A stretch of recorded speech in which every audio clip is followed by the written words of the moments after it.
नमस्कार, मी गीतांजली केकरे group of media channel मध्ये आपलं सहर्ष स्वागत करते। पाहूयात आजची एक महत्त्वाची बातमी।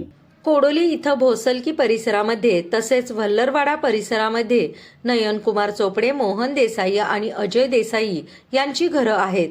या परिसरामध्ये ख्रिस्ती बांधवांचे वास्तव्य मोठ्या प्रमाणात आहे आणि गुरुवारी नाताळचा सण असल्याने या परिसरातील सर्वच नागरिक रात्री उशिरापर्यंत जागे होते।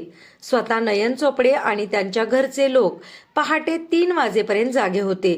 तरी देखील सकाळी उठून पाहिलं असता नयन चोपडे, मोहन देसाई आणि अजय देसाई यांच्या घराच्या पाठीमागे साधारणपणे 15 ते 20 वर्ष जुनी असलेली चंदनाची झाडं चोरीला गेलेली आहेत।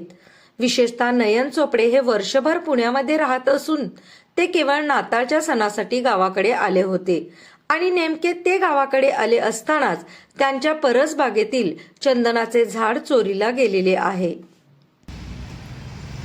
माझं नाव नयनकुमार निशिकांत चोपडे, राहणार मुक्काम post Kodoli, taluka Panhala.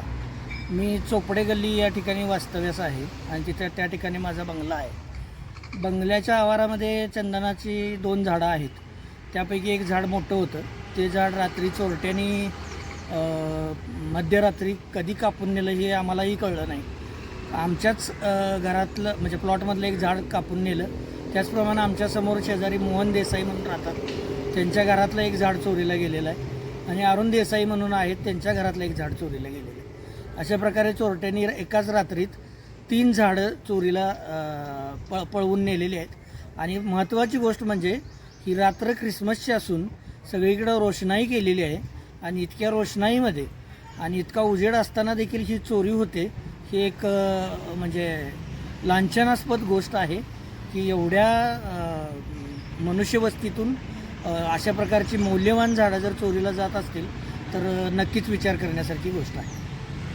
Group of media चॅनलला लाईक करा, सबस्क्राईब करा आणि शेअर करा।